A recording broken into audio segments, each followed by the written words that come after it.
Every town has secrets, but Pine Hollow had something much worse. It wasn't on any map, no GPS could find it. Yet, every Halloween, someone accidentally drove in and was never seen again. This isn't an urban legend. This is the documented case of Pine Hollow, the town that disappears every Halloween night. In 1997, a young documentary filmmaker named Ethan Carver vanished while traveling through the back roads of West Virginia. He was working on a project called Forgotten Towns of America. His last call to his fiancée was made from a payphone off Highway 16, saying he'd stumbled onto a place called Pine Hollow, a small town that wasn't on his map. The next morning, his car was found abandoned on the roadside. The engine was still warm, but there were muddy footprints leading into the forest. When police searched the area, they found no sign of any town nearby, just endless woods and the remains of an old wooden sign. Split in half. Welcome to Pine H. That's where the story should have ended. But it didn't. 2 years later, hikers found a camcorder half buried in the mud near a creek. Inside, the footage, still partially intact, showed Ethan driving into a foggy road. He stops the car, steps out, and points his camera toward flickering lights in the distance. His voice shakes. There's people here. A whole town. I think they're having some kind of Halloween festival. The video cuts, then resumes with Ethan walking through what looks like a 1950s-style small town. Jack-o'-lanterns on porches, children in vintage costumes, people waving politely as he films. But the air feels off. There's no sound, no wind, just a faint humming noise behind everything. At one point, Ethan speaks to an elderly woman outside a general store. Her voice is barely audible. "You shouldn't be here, dear." "It's almost midnight," he laughs nervously. "What happens at midnight?" The woman turns to him, her face expressionless. We go back. Before Ethan can ask more, the church bell rings 12 times, and everyone freezes. Their smiles fade. Their faces start to blur. The jack-o'-lanterns extinguish one by one. Ethan runs. The footage becomes chaotic. Flashing lights, screams, then a final frame of his reflection in a window. Only it wasn't his. The reflection is smiling. He isn't. The camera goes black for exactly 3 minutes and 12 seconds. Pure static. Then a faint voice whispers, "If you see the lights, don't stop." That was the last line on the tape. When the FBI analyzed the footage, they found something chilling. The timestamp on the final frame read, October 31st, 1954, not 1997. There was no logical explanation, local. Folklore historians later uncovered that Pine Hollow was a real town founded in the early 1900s. Every Halloween in 1954, the town held its annual Festival of Lanterns. But that year, during the celebration, a mine explosion underneath the town killed over 200 residents instantly. The entire town vanished from maps afterward, written off as an unrecorded disaster. But for decades, truckers and travelers reported seeing lights in the trees near Highway 16 every October 31st. Some claimed they drove into a town that wasn't supposed to exist. Most never came back. In 2014, a retired state trooper named Harold Briggs came forward on a podcast. He said he was part of the original search team in 1997 that investigated Ethan's disappearance. He described finding a house deep in the forest, freshly painted, lights on, smell of food in the air. He walked inside, calling out for Ethan. Then he saw a photo frame on the mantel. Inside it was a picture of Ethan smiling with the townspeople. The date carved into the wood frame, October 31st, 1954. Briggs quit the force the next day and never spoke publicly again. If you ever find yourself driving through West Virginia this Halloween, and you see the lights of a town deep in the fog, keep driving. Don't stop, because Pine Hollow only opens its doors once a year, for the living who don't belong there. In October of 1987, a local TV station in Pine County, Ohio aired a late-night Halloween broadcast that was never listed in its programming. The station denied it. The FCC erased all records of it, and the broadcast tower was dismantled less than a month later. But everyone who watched that night either vanished or spent the rest of their lives trying to explain what they saw. WQBR-13 wasn't a famous network. It was a small-town cable affiliate that aired local news, weather, and church services. The kind of sleepy, quiet channel that played soft jazz at midnight and signed off with the national anthem. Its last known employee, Eleanor Briggs, was the overnight producer. She'd been with the station since her 20s, a kind woman known for baking cookies for the night crew and sending cards to every staff member on their birthday. In her final on-air logbook, dated October 31st, 1987, she wrote, "Tonight we'll be running a special local Halloween short, community submitted. Not sure who delivered it, but it's queued for 11 p.m. Looks harmless." That was the last entry ever made from WQBR-13 in 1989. 2 years later, a college film student named Aaron Keller bought a box of VHS tapes from a yard sale near Pine County.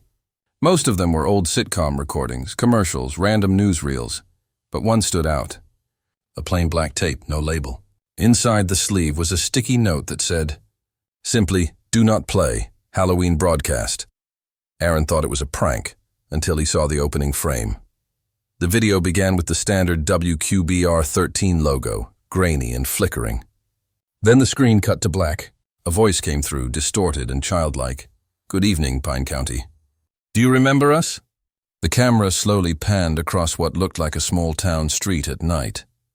But something was off. There were no people. Every door was open. Every house glowed with flickering TV light from inside. Then, for a few seconds, the screen glitched, showing a man in a newscaster's suit sitting at a desk. He looked like any normal anchor. Except for one thing, he had no eyes. On the night of October 31st, 1987, at 11 p.m., QBR-13 unexpectedly interrupted its scheduled programming, a Halloween rerun of The Twilight Zone. Instead, the signal switched to what viewers described as a local message, a quiet, eerie broadcast that lasted 2 minutes and 22 seconds. Several Pine County residents later reported strange phenomena.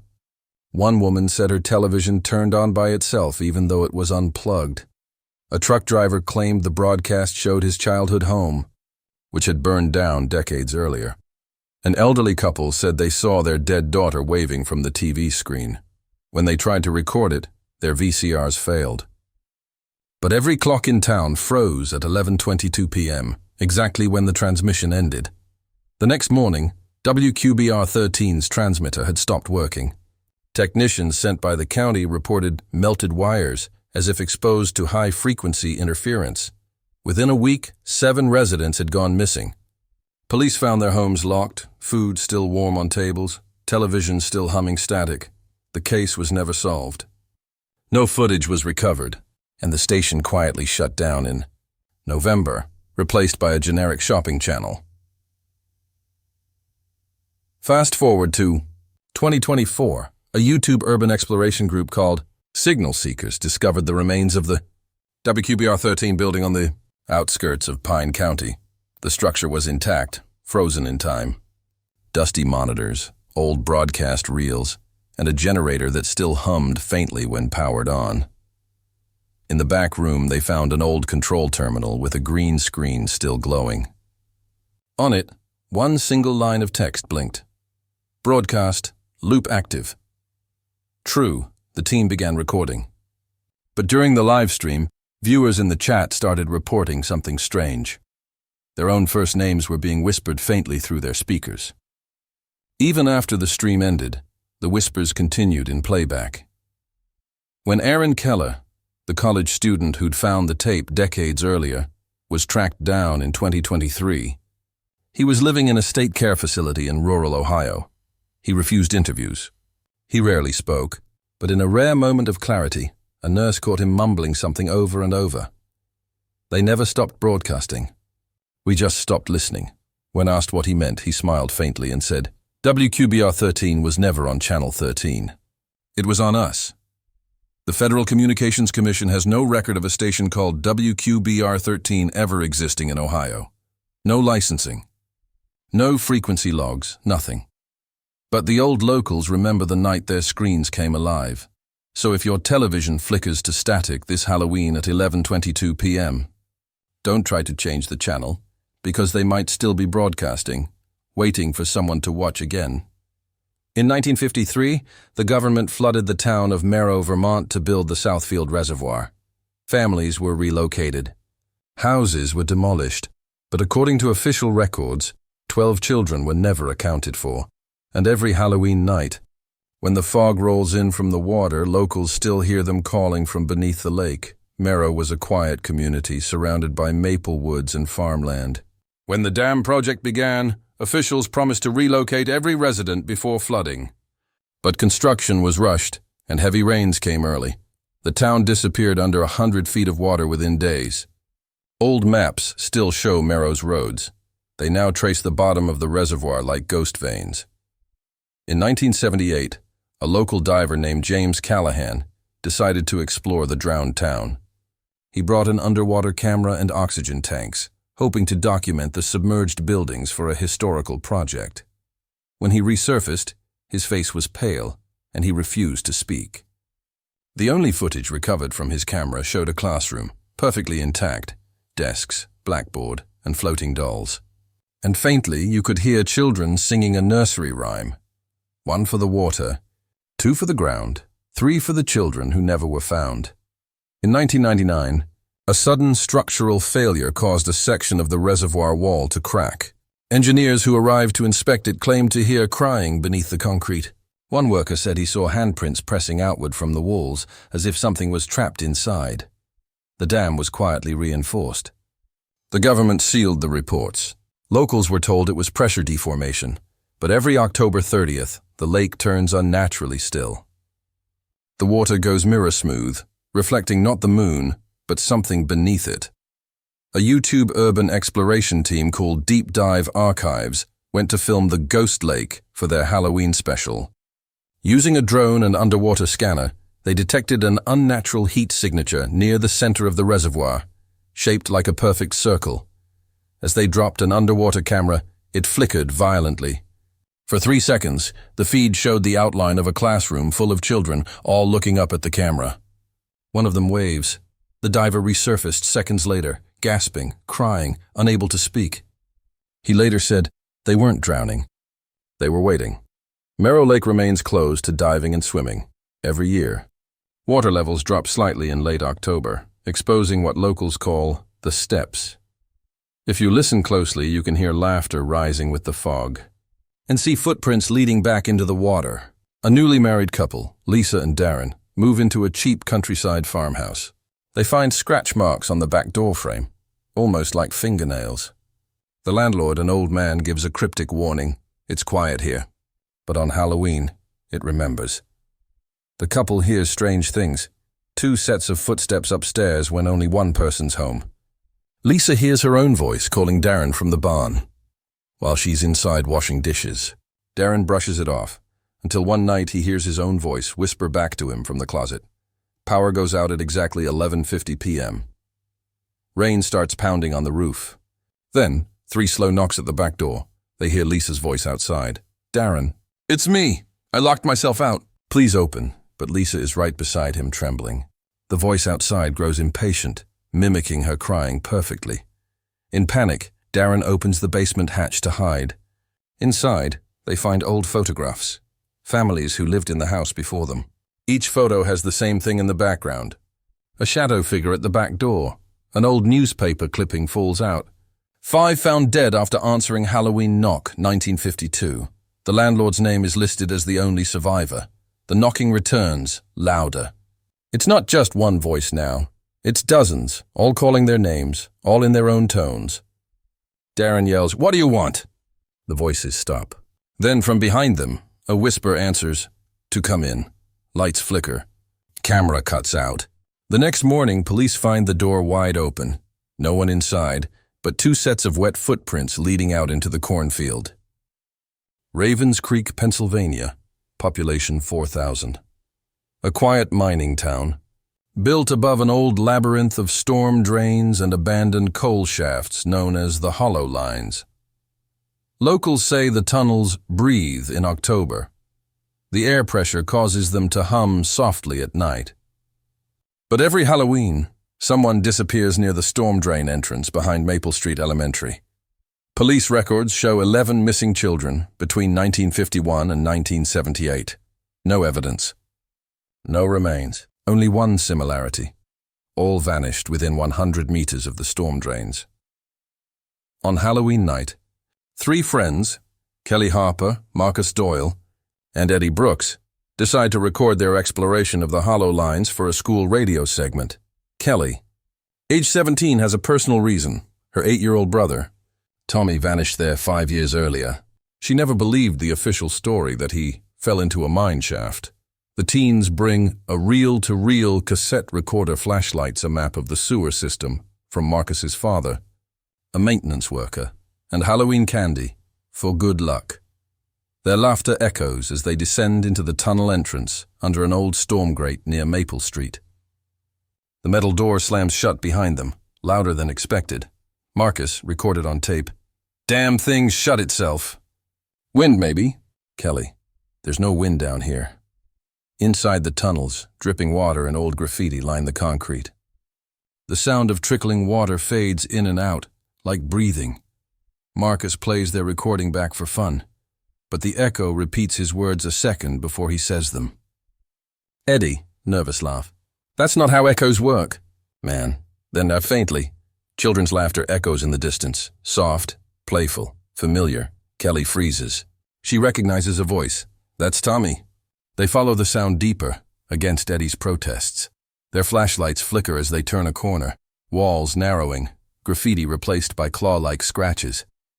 Water ripples unnaturally, as if something's moving beneath. The recorder picks up multiple voices whispering their names. Kelly. "Marcus?" Voice, identical to Marcus. "Over here." Marcus, terrified. "That wasn't me." Suddenly, Eddie's light hits a small child's shoe, half buried in mud. The same brand Tommy wore. Eddie panics and runs back toward the entrance. But the tape captures his screams and a heavy splash. The recorder keeps rolling. Marcus and Kelly's breathing grows frantic, following faint candlelight. They find a metal gate embedded deep within the tunnel, stamped with the mining company's old emblem, RC Industrial 1874. Beyond the bars, they see tiny flickering lights and shadowy figures standing still. Children's laughter hums, distant yet close, circling them. Marcus shines the flashlight through the gate, and dozens of faces stare back. Not alive, not human. Wax-like children, eyes hollow, mouths open as if mid-laugh. The tape's background noise spikes, meters peaking. Static crackling, Kelly sobs. They sound like kids. But they're not. Then one of the figures moves. Marcus pulls Kelly away, but a shadow reaches from beneath the gate, gripping his leg. He screams as he's dragged into the dark. His last words echo through the tunnel. "Don't let them." Tape distortion. Kelly runs blindly, sobbing, leaving the recorder on. We hear her panting, sobbing, muttering her brother's name. Then, softly, Tommy's voice. "Kelly, you found us." She screams. The tape cuts. 45 years later, October 2024. A Ravens Creek maintenance worker named Michael Lane finds a sealed plastic bag stuck in the storm drain filter. Inside, a rusted Sony recorder, half of a cassette labeled Hollow Lines, 1979, a photograph of 3 teens. When police restore the tape, they hear the laughter and Kelly's final words. But the last 30 seconds weren't on the original recording. They were recorded recently. A child's voice whispers, "We found another one." And then, softly, "Michael." The tape ends. Authorities reopen the Hollow Lines area, send a team into the tunnels. Inside, they find old graffiti spelling "Help Us." And behind one sealed wall, hundreds of small handprints pressed into the concrete from the inside. No further exploration is allowed. The tunnel is resealed permanently. Local residents still hear laughter through storm drains every Halloween night, especially near Maple Street Elementary. The Ravens Creek Police Department closed the Hollow Lines investigation in 1980. The original case file and tape have since disappeared. But every October 31st, when the fog rolls in over Maple Street, the drains begin to hum again. And if you listen closely, you might just hear the children laughing under your feet.